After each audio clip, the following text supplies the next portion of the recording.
अस्सलाम वालेकुम जी। मेरा नाम डॉक्टर लीना बशीर है। मैं कंसल्टेंट गायनेकोलॉजिस्ट और एक फर्टिलिटी स्पेशलिस्ट हूँ। और हमेशा की तरह मैं आज भी आपके लिए एक बहुत ही इंफॉर्मेटिव वीडियो लेकर आई हूँ। आज की वीडियो में हम जिस टॉपिक पर डिस्कशन करने वाले हैं वो बहुत ही इंपॉर्टेंट टॉपिक है। और वो है कि हमल के ज़ाया होने के लिए जो हम मेडिसिन यूज़ करते हैं उसके क्या क्या फ़वाइद होते हैं, और सबसे इम्पॉर्टेंट चीज़ कि उन दवाइयों के क्या क्या नुकसानात होते हैं। इस टॉपिक पे बात करना भी ज़रूरी है और लोगों को अवेयरनेस देना ज़रूरी है कि जो मेडिसिन हम मिसकैरेजेस के लिए यूज़ कर रहे होते हैं एक तरफ इन मेडिसिन के बहुत ज़्यादा फ़वाइद होते हैं, और दूसरी तरफ अगर ये मेडिसिन सही तरीके से ना ली जाएं और इनकी डोज को हम कैलकुलेट ना करें तो ये मेडिसिन बहुत नुकसानदेह साबित भी हो सकती है। वीडियो को एंड तक देखिएगा क्योंकि एंड तक आपको ये बड़ा क्लियर हो जाएगा कि अबॉर्टिफिशिएंट जो मेडिसिन होती हैं, जो हमिल के ज़ाया करने के लिए अद्वियात इस्तेमाल होती हैं, इसको किस तरीके से लेना होता है और इनके क्या फ़वाइद होते हैं और इनके क्या-क्या नुकसानात हो सकते हैं।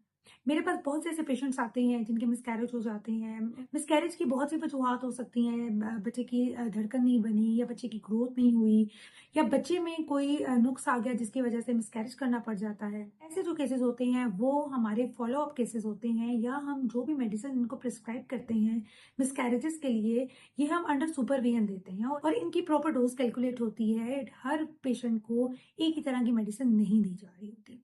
बहुत सी ऐसी पेशेंट्स होती हैं जो डेट जैसे ऊपर होती है प्रेगनेंसी टेस्ट करती हैं और इसी तरह कोई मेडिसिन ओवर द काउंटर ले लेती हैं, लेकिन उनकी बहुत सी वजूहात होती हैं। जिस तरह कुछ पेशेंट्स तो कहते हैं कि मेरे बच्चे बहुत बड़े हैं तो मैंने मिसकैरेज करवाना है, या छोटा बच्चा बहुत छोटा है इसलिए मैंने मिसकैरेज करवाना है। उन पेशेंट्स के लिए मैं ये कहूंगी कि अगर आप कंसीव नहीं करना चाह रहे तो कोशिश करें कि वक्फा करें। वक्फे के बहुत से मेथड्स हैं जिसमें मेल कॉन्ट्रासेप्शन भी होती है, फीमेल कॉन्ट्रासेप्शन भी होती हैं। इसमें डिफरेंट मेथड्स होते हैं, टैबलेट्स हैं, इम्प्लांट्स हैं, छला रखवाया जा सकता है जो आईयूसीडी होता है। तो प्लीज़ आप ओवर द काउंटर मेडिसिन लेकर ज़ाया कराने से बहुत बेहतर है कि आप पहले ही कॉन्ट्रासेप्शन का कोई मेथड कर लें। ऐसी खवातीन जो मिसकैरेज की मेडिसिन कर लेना चाहती हैं उनके लिए मैं सबसे पहले ये कहूँगी कि अपना अल्ट्रासाउंड ज़रूर करवाएं। अल्ट्रासाउंड किए बगैर किसी भी किस्म की कोई मेडिसिन ओवर द काउंटर ना लें, क्योंकि ये ऐसी मेडिसिन है जो आप प्रिस्क्रिप्शन के बगैर ही फार्मेसी में जाएंगे, आप उनसे मेडिसिन ले मांगेंगे तो वो आपको दे देंगे। तो कोशिश करें कि अल्ट्रासाउंड के बगैर किसी किस्म की कोई मेडिसिन ना लें। स्कैरेज के लिए जो हम मेडिसिन यूज करते हैं वो मोस्टली मीजोप्रोस्टोल यूज होती है। इसके डिफरेंट ब्रांड नेम्स मार्केट में अवेलेबल हैं, जैसा ब्रीकी है, प्रोजोटेक है, एस्टीमोम है, जो आपको बड़े इजीली मिल जाती है।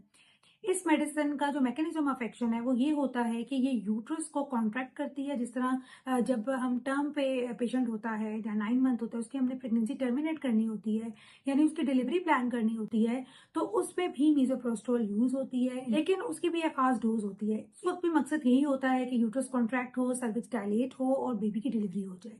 तो अर्ली प्रेगनेंसीज में भी हमने यही करना होता है।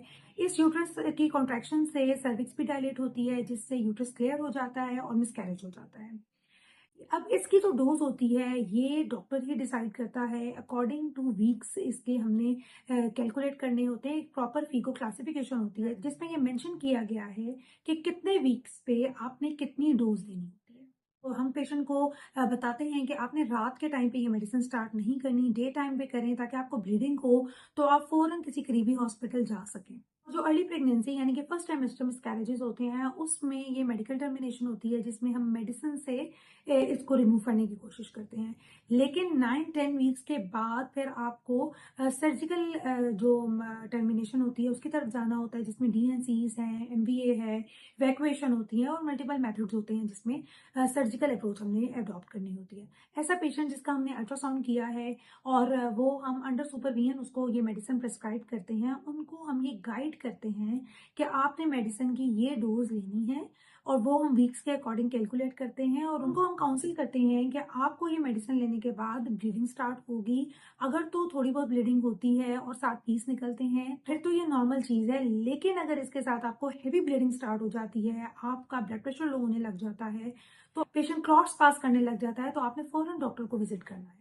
लेकिन ऐसी खवातीन जिनको इन मेडिसिन का नो हाउ नहीं होता, उनको डोज भी नहीं पता होती और उनको साइड इफेक्ट्स भी नहीं पता होते और उनको ब्लीडिंग का पता ही नहीं होता, ऐसी पेशेंट्स को इतनी हैवी ब्लीडिंग होती है कि पेशेंट शॉक में चले जाते हैं और उनको बहुत से इस किस्म के मसाइल फेस करने पड़ जाते हैं। तो इसके साइड इफ़ेक्ट्स में आपको क्रैम्प्स भी होंगे, एब्डोमिनल पेन स्टार्ट हो जाता है, नौज़िया, वॉमिटिंग स्टार्ट हो जाती है और बहुत से ऐसे पेशेंट्स होते हैं जिनको इन टैबलेट से रिएक्शन भी हो जाते हैं। और ऐसे बहुत से केसेज़ मैंने देखे हैं कि अगर डॉक्टर उनको अबॉर्ट ना भी करें या अबॉर्शन की मेडिसिन ना दें, तो वो पेशेंट दाई के पास जाती हैं और वो डीएनसी करवा लेती हैं, जिसकी वजह से उनको मल्टीपल इन्फेक्शन स्टार्ट हो जाते हैं और परफोरेशन के रिस्क भी हो जाते हैं कि यूट्रस इतनी सॉफ्ट हुई होती है कि कोई भी इंस्ट्रूमेंट अगर आप एग्रेसिवली यूज़ करेंगे, तो उससे यूट्रस परफोरेट हो जाएगी। तो इस तरह के भी हमने बहुत से केसेज़ देखे हैं। इसीलिए कहा जाता है कि ये मेडिसिन डॉक्टर के मशवरे के बगैर ना लें। कुछ ऐसे केसेस होते हैं जिसमें आपने ये मेडिसिन नहीं लेनी होती। में एक्टोपिक प्रेगनेंसी यानी कि अगर बच्चादानी में हमल नहीं है और ट्यूब में हमल है तो आपने ये मेडिसिन नहीं लेनी। जैसे मैंने आपको पहले बताया था कि अल्ट्रासाउंड की इंपॉर्टेंस क्या होती है। अगर आप अल्ट्रासाउंड नहीं कर पाएंगे और ये मेडिसिन ले लेंगे और हमल ट्यूब में है और आपने ये मेडिसिन ले ली है तो उससे बहुत हैवी ब्लीडिंग भी हो सकती है। अगर इसके अलावा अगर आपको कोई ब्लीडिंग डिसऑर्डर है तो उसमें भी आप ये मेडिसिन नहीं ले सकते। जो पेशेंट लॉन्ग टर्म स्टेरॉइड्स पे होते हैं उनको भी ये मेडिसिन अवॉइड करनी चाहिए। अगर आपकी प्रीवियस कोई हिस्ट्री है इन टैबलेट्स से रिएक्शन की, तो वो पेशेंट्स भी इन मेडिसिन को अवॉइड करें। तो आज की वीडियो में हमने ये देखा कि हमल को ज़ाया करने की मेडिसिन फ़वाइद के साथ-साथ नुकसानदेह साबित भी हो सकती हैं, अगर आप सही तरीके से इनको इस्तेमाल नहीं करते। आई होप इससे आपको काफ़ी अवेयरनेस मिल गई होगी कि ये मेडिसिन्स किस तरह लेनी होती हैं और कौन-सी ऐसी कंडीशंस हैं जिसमें ये मेडिसिन अवॉइड करनी होती है।